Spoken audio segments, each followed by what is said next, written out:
2-3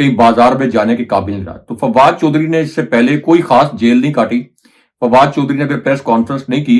تو اس کا مطلب یہ نہیں ہے کہ فواد چودھری نے کوئی بڑی سٹرگل کی تھی. اور فواد چودھری ایک doubtful character P T I کے رینکس میں بن گئے تھے. اس لیے فواد چودھری کی پی ٹی آئی کے اندر واپسی جو ہے وہ کوئی اتنی آسان نہیں ہوگی, کیونکہ فواد چودھری ان کریکٹرز میں سے ہیں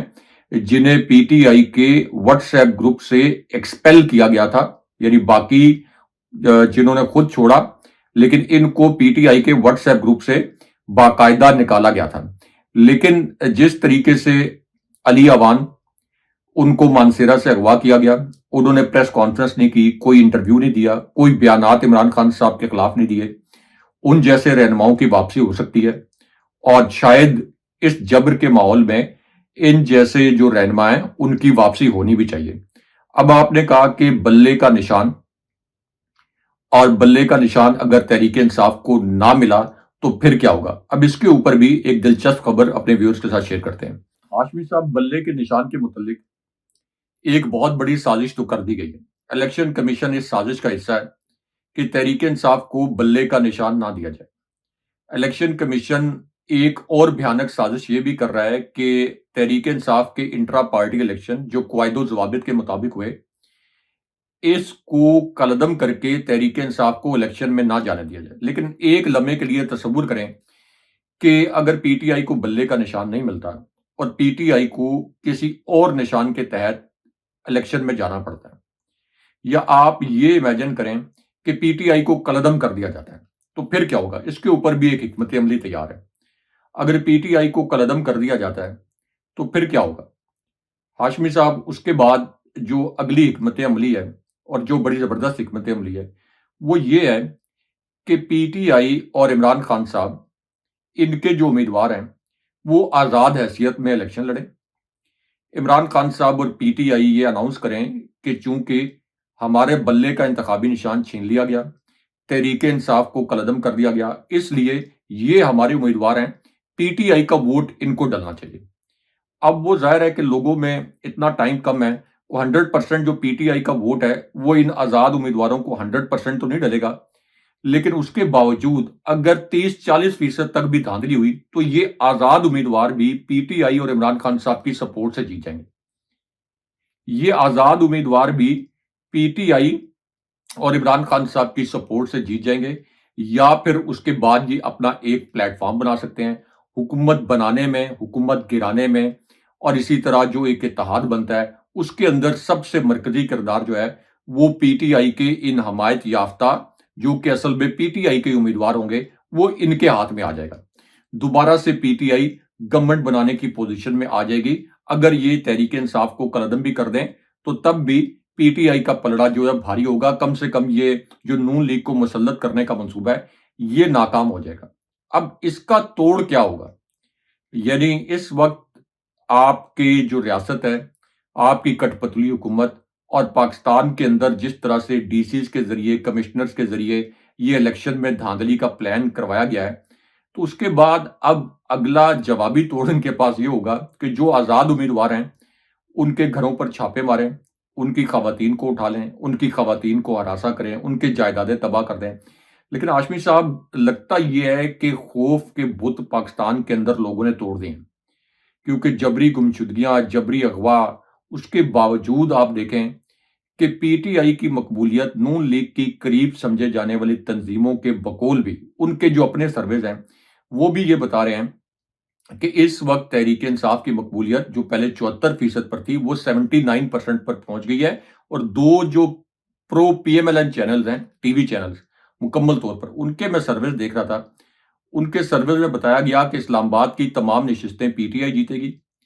انہی کے سرویز میں یہ بتایا گیا کہ سرگودا کی جو سیٹس ہیں یہاں پر 65% تک نشستیں جو ہیں وہ پی ٹی آئی جیتے گی, اور لاہور میں اگر فری اینڈ فیئر الیکشن ہو گیا تو یہاں بھی 66% سے زائد سیٹس جو ہیں وہ پی ٹی آئی جیتے گی. تو یہ وہ چینلز ہیں جن کے متعلق یہ تاثر ہے کہ یہ پرو پی ایم ایل این ہے, اینٹی پی ٹی آئی ہیں, لیکن ان کے سرویز بھی یہ سب کچھ بتا رہے ہیں. تو اس لیے ہر حربہ عمران خان صاحب کے خلاف ناکام ہو گیا ہے,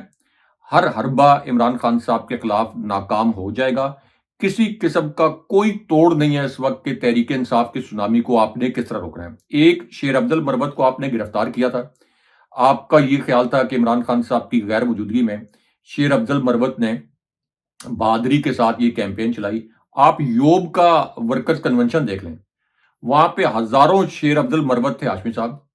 بے خوف ہو کر انہوں نے وہاں پہ ورکرز کنونشن کیا, اور اس ورکرز کنونشن کا اتنا خوف تھا کہ گراؤنڈ کے اندر پانی چھوڑ دیا گیا, کیچڑ بنا دیا گیا, گرفتاریاں کی گئیں. اس سے پہلے شعیب شاہین کو ڈیپورٹ کر دیا گیا کوئٹہ سے. تو اس کا مطلب یہ ہے کہ آپ کے تمام ریاستی ہتھ کنڈے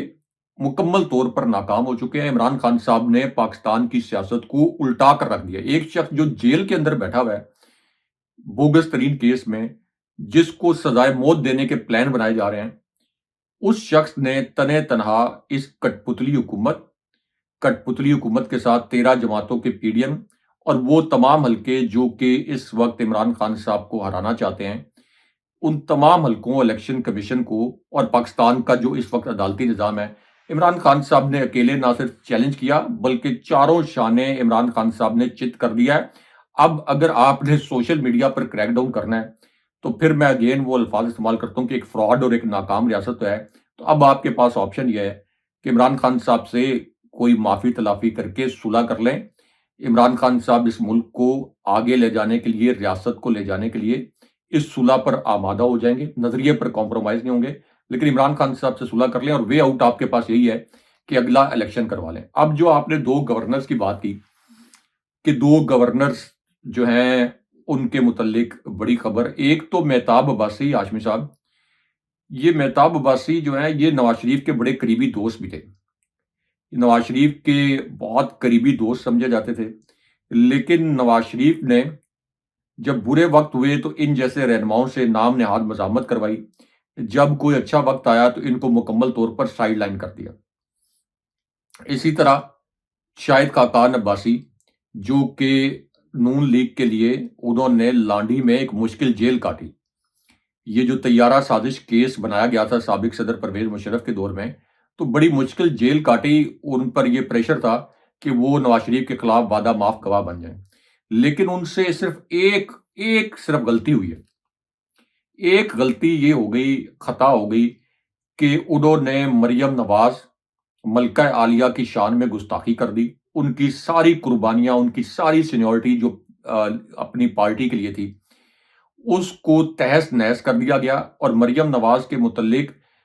جو پاکستان میں صحافی ہیں اور اسی طرح سیاسی حلقے, وہ یہ کہتے ہیں کہ یہ اونٹ سے زیادہ کینہ رکھنے والی ایک سیاسی خاتون ہے, اونٹ سے بھی زیادہ, کیونکہ اونٹ مشہور ہے جانوروں میں سب سے زیادہ کینہ رکھتا ہے. تو اسی طرح مریم نواز جو ہے وہ اونٹ سے زیادہ کینہ رکھتی ہیں. چودھری نثار علی خان کو بھی مریم نواز نے پرویز رشید کے ساتھ مل کر اسی طرح سائیڈ لائن کیا تھا. اور اب مریم نواز جو ہیں انہوں نے کہا کہ اچھا شاہد خاقان عباسی کی یہ جرت کیسے ہوئی کہ وہ یہ کہیں کہ مجھے چیف آرگنائزر کیسے بنایا. انہوں نے تمام قربانیاں شاہد خاقان عباسی کو اس کو ٹریش کر دیا. اور یہ ایک جو چونکہ ان کی یہ خاندانی سلطنت انہوں نے سمجھا ہوا اپنی پارٹی کو بھی اور ملک کو, اس وجہ سے شاہد خاقان عباسی جو ہیں ان کو اب پارٹی چھوڑنی پڑی ہے, نون لیگ چھوڑنی پڑی ہے. وہ شاہد خاقان عباسی جو کہ لیٹ 80s سے لے کر 2023 تک یعنی 33-34 سال جو پارٹی کے ساتھ رہے. اب یہ جو ایک اور گورنر کی کہانی ہے جو کہ آصف علی زرداری کی وکٹ اصل میں اڑی ہے, اور آصف علی زرداری کا بھی بڑا ایک مزاحیہ لطیفہ سامنے آیا ہے, وہ شاید ہمارے ویورز کی نظر سے گزرا ہوگا. آصف علی زرداری یہ فرماتے ہیں کہ میں نے پارٹی کو یہ ہدایت کر دی ہے کہ پی ٹی آئی کے ساتھ اتحاد نہ کیا جائے. آپ کے ساتھ پی ٹی آئی کہاں پہ اتحاد کر رہی ہے؟ آپ کی مقبولیت جو ہے وہ آپ کے اپنے قریب سمجھے جانے والی تنظیمیں بتا رہی ہے کہ صرف اندرون سندھ جو آپ کی مقبولیت ہے اس کی بنیاد پر پورے ملک کے اندر آپ کی پارٹی کی مقبولیت جو ہے وہ 0.9% ہے. 0.9 یعنی 1% بھی پوری نہیں ہے. عمران خان صاحب کی مقبولیت 80%. تو آپ سے کس نے کہا ہے کہ تحریک انصاف آپ کے ساتھ کوئی اتحاد کرنا چاہتی ہے؟ اور آصف علی زرداری یہ جو آپ کے لطیف کھوسا ہیں جو کہ اب پی ٹی آئی میں شامل ہو گئے ہیں, یہ گورنر پنجاب بھی رہے ہیں,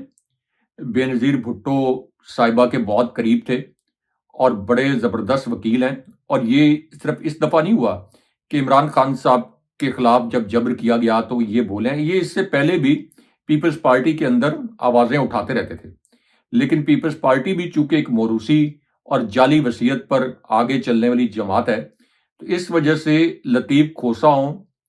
اسی طرح فرت اللہ بابر، آپ کو پتا ہے کہ ان سے بھی استعفیٰ لیا گیا، اسی طرح مصطفیٰ نواز کھوکھر کی بھی ایک دلچسپ کہانی کوئکلی میں شیئر کرتا ہوں۔ بڑے زبردست قسم کے بینرز جو ہیں میرے گھر کے پاس مصطفیٰ نواز کھوکھر نے لگائے ہیں، میرے گھر کے بالکل سامنے جو دیوار ہے اس کے اوپر لگائے ہیں، وہ بھی میں بتاتا ہوں۔ تو لطیف کھوسہ جو ہے، اب انہوں نے پی ٹی آئی میں شمولیت اختیار کی، یہ اللہ الحق ہے۔ ایک طرف وہ پریس کانفرنسز کروائی جا رہی تھی جبری طور پر، جہاں لوگ پی ٹی آئی کو جبری طور پر چھوڑنے پر مجبور تھے، اور اب ایسی پریس کانفرنسز ہو رہی ہیں جہاں پر لوگ نون لیگ کو چھوڑ رہے ہیں اور پی ٹی آئی کو جوائن کر رہے ہیں، اتنے جبر کے ماحول میں بھی۔ اب مصطفیٰ نواز کھوکھر جو ہیں، یہ اسلام آباد میں ایک ایسے خاندان سے تعلق رکھتے ہیں جن کا کافی کاروبار بھی ہے، ان کی فیملی کے اوپر کافی الزامات بھی تھے، قبضہ مافیا جیسے الزامات، یعنی ڈائریکٹ ان کے اوپر نہیں، ان کو ذاتی طور پر ایک صاف ستھری شخصیت سمجھا جاتا ہے، لیکن ان کی فیملی میں کچھ ایسے کریکٹرز تھے جن میں سے ابھی کچھ عرصہ پہلے ایک کی وفات بھی ہو گئی جیل میں، اور چودھری نثار علی خان صاحب نے انہیں گرفتار کروایا تھا جب وہ وزیر داخلہ تھے۔ لیکن ان کے اسلام آباد میں پیپلز پارٹی کی جو تھوڑی سی پریزنس بنائی تھی، وہ مصطفیٰ نواز کھوکھر نہیں بنائی تھی۔ مصطفیٰ نواز کھوکھر پھر بلاول زرداری کے ترجمان بھی بنے، لیکن جب انہوں نے رجیم چینج آپریشن کا بھانڈا پھوڑا اور انہوں نے کہا کہ ہمیں جناب باجوہ کی اسٹیبلشمنٹ نے یہ پیغام دیا تھا کہ عمران خان کی حکومت الٹانی ہے، تو اس کے بعد پھر پیپلز پارٹی نے انہیں شو کاز نوٹس کیا اور مصطفیٰ نواز کھوکھر نے پارٹی چھوڑ دی۔ اب مصطفیٰ نواز کھوکھر نے اسلام آباد میں مختلف جگہوں پر یہ بینر لگوائے ہیں کہ ایک ڈیل کی گئی ہے نواز شریف کو واپس لانے کے لیے، تو ہم یہ ڈیل کیوں قبول کریں۔ یہ کم سے کم آپ یہ کہہ لیں کہ 2-4 ہزار بینر، 6-7 ہزار پوسٹر مصطفیٰ نواز کھوکھر نے اپنی تصاویر کے ساتھ یہ بینر اور پوسٹر اسلام آباد کے مختلف علاقوں میں لگوائے ہیں کہ ایک ڈیل ہو گئی ہے نواز شریف کو مسلط کرنے کے لیے، تو ہم یہ ڈیل کیوں مانیں۔ اس سے آپ اندازہ کر لیں کہ اس وقت نواز شریف کو جو مسلط کرنے کی کوشش کی جا رہی ہے، اس کے اوپر ایسے لوگ جو کچھ زیادہ مزاحمتی نہیں بھی سمجھے جاتے، وہ بھی کس طریقے سے ریئیکٹ کر رہے ہیں۔ اس لیے ہاشمی صاحب، یہ بلہ تحریک انصاف کا انتخابی نشان ہو نہ ہو، 8 فروری کو جب الیکشن ہوگا، یا تو آپ کو اس طرح سے دھاندلی کرنی پڑے گی کہ جو پی ٹی آئی کو سپورٹ کرنے والے لوگ ہیں یا عام لوگ، ان کو آپ قطار میں کھڑے کر کے یہ 24-25 کروڑ عوام میں سے 16-17 کروڑ کو گولیاں مار دیں، 16-17 کروڑ لوگوں کو آپ بحیرہ میں غرق کر دیں۔ اور اگر آپ یہ نہیں کر سکتے، ظاہر ہے کہ کوئی پولیس، کوئی فوج، کوئی قانون نافذ کرنے والا ادارہ اپنے لوگوں پر اس طرح سے گولیاں تو نہیں چلا سکتا۔ اور اگر یہ اس حد تک دھاندلی نہ کی گئی تو 8 فروری کو اتنی بڑی تعداد میں ووٹر ہاشمی صاحب نکلے گا کہ وہ سونامی اس وقت یہ جو پی ڈی ایم کی 13 جماعتیں ہیں، اس پورے ٹولے کو خس و خاشاک کی طرح بہا لے جائے گا۔ اچھا راجہ صاحب، یہ ہائی کورٹ سے عمران خان صاحب کے حوالے سے خبر آئی ہے اور یہ توہین الیکشن کمیشن کیس ہے جس کا جیل ٹرائل ہو رہا ہے، اس پر اب سماعت آج ہونے جا رہی ہے، اور لاہور ہائی کورٹ کا full bench P T I chairman Imran Khan, سابق چیئرمین عمران خان کی درخواست پر سماعت کر رہا ہے، اور بینچ کی سربراہی جسٹس مس عالیہ نیلم کریں گی، جبکہ دیگر ارکان میں جسٹس شہرام سرور چودھری، جسٹس اسجد جاوید گھریال شامل ہیں، اور سنگل بینچ نے سابق چیئرمین پی ٹی آئی کی درخواست پر فل بینچ بنانے کی سفارش کی تھی، اور بانی پی ٹی آئی نے توہین الیکشن کمیشن میں جیل ٹرائل کو لاہور ہائی کورٹ میں چیلنج کر رکھا ہے۔ ریلیف ملے گا رائے صاحب کہ نہیں ملے گا؟ ہاشمی صاحب، اس کے اندر ایک دلچسپ خبر یہ ہے کہ الیکشن کمیشن، جس نے خود کو ایک نام نہاد جعلی عدالت ڈکلیئر کیا ہوا ہے، اور ایک خبر انہوں نے لانچ کروائی اس طرح کی کہ جیسے الیکشن کمیشن کے دائرہ کار کو کوئی عدالت چیلنج نہیں کر سکتی۔ ایک تو یہ بات غلط ہے۔ اس سے پہلے مختلف ہائی کورٹ سے، اسلام آباد ہائی کورٹ سے بھی اور پشاور ہائی کورٹ سے بھی، الیکشن کمیشن کے فیصلوں کے اوپر سٹے بھی آ چکے ہیں اور ان فیصلوں کو ٹریش بھی کیا جا چکا ہے۔ اب یہ جو ایک خاتون جج صاحبہ ہیں، ان کے متعلق تو کچھ لوگوں کا تاثر یہ ہے کہ عمران خان صاحب کے کیس میں عمران خان صاحب کو انصاف ملنا ایک یہ جو خاتون جج ہیں کچھ رپورٹرز کے تاثر کے مطابق ان کی حد تک تو عمران خان صاحب کو انصاف ملنا مشکل ہے۔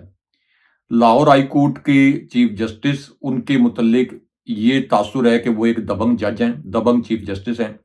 لیکن اس سے پہلے ہم یہ دیکھ چکے ہیں کہ 2-3 کیسز میں